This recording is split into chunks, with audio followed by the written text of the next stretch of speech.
بہت دھیان سے سنیے۔ حضرت ابو موسیٰ اشعری رضی اللہ تعالیٰ عنہ فرماتے ہیں کہ رسول اللہ صلی اللہ علیہ وسلم نے ارشاد فرمایا، ہر مسلمان کو چاہیے کہ صدقہ دیا کرے۔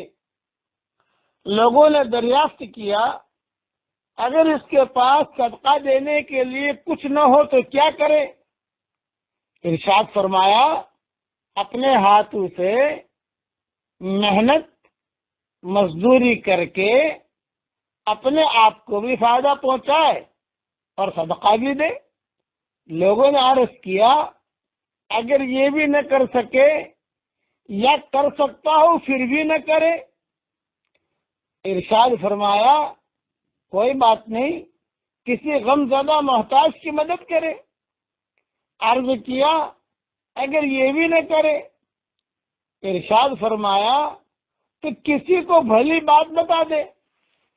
یہ جو واٹس ایپ پر آپ سبق بھیجتے ہو، یہ بھلی بات بتانا ہے، یہ بھی صدقے میں شمار ہوگا۔ کسی کو بھلی بات بتا دے۔ عرض کیا، اگر یہ بھی نہ کرے؟ ارشاد فرمایا تو کم از کم کسی کو نقصان پہنچانے سے ہی باز رہے، کسی کو تکلیف نہ دے، کیونکہ یہ بھی اس کے لیے صدقہ ہے۔ یہ حدیث بخاری شریف میں ہے۔ کتنی پیاری نصیحت ہے حضرت محمد صلی اللہ علیہ وسلم کی۔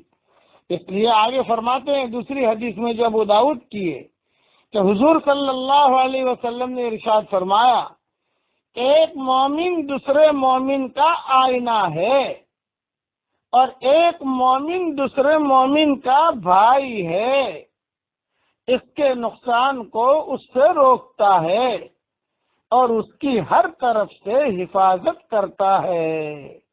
یہ حدیث ابو داؤد میں ہے۔ پہلی والی حدیث بخاری شریف میں ہے، دوسری ابو داؤد میں ہے۔ اس لیے یہ ذہن میں رکھو کہ کسی کو نقصان نہ پہنچاؤ، اور کچھ نہیں کر سکتے کم سے کم کوئی میری بات کسی کو بتا دو۔ روزانہ گھر سے نکلو، دعوت کی نیت سے نکلو۔ جب تک آپ گھر کے باہر رہو گے اللہ کے راستے میں شمار رہو گے۔ گھر میں آؤ تو بھی دین کی نیت سے آؤ۔ باہر یعنی مسلمان جو ہوتا ہے وہ ہر حال میں دین کا داعی ہوتا ہے، کسی طریقے سے بھی اپنے دین کو پانی پہنچاؤ۔ 3 ذمہ داریاں سیکھ لیجیے اور سمجھ لیجیے۔ پہلی ذمہ داری یہ ہے ہر مسلمان مرد و عورت پر کہ اپنا دین سیکھے۔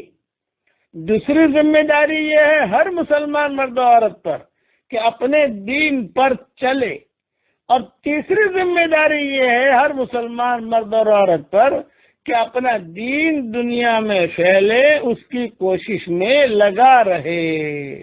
اللہ تعالی ہم سب کو دین سیکھنے کی توفیق عطا فرمائے، اور اللہ تعالی ہم سب کو دین پر چلنے کی توفیق عطا فرمائے، اور اللہ تعالی ہم سب کو دنیا میں دین پھیلانے کی بھی اللہ ہمیں توفیق عطا فرمائے۔ آمین آمین۔ یہ میری دعا ہے۔ 3:50 ہو رہے ہیں، تہجد کا وقت ہے۔ اس وقت دعا کر رہا ہوں کہ اللہ تعالیٰ یہ دعا ہر فرد امت کے لیے اللہ تعالیٰ یہ دعا قبول فرمائے۔ آمین آمین آمین۔ والسلام علیکم ورحمۃ اللہ وبرکاتہ، وآخر دعوانا ان الحمد للہ رب العالمین۔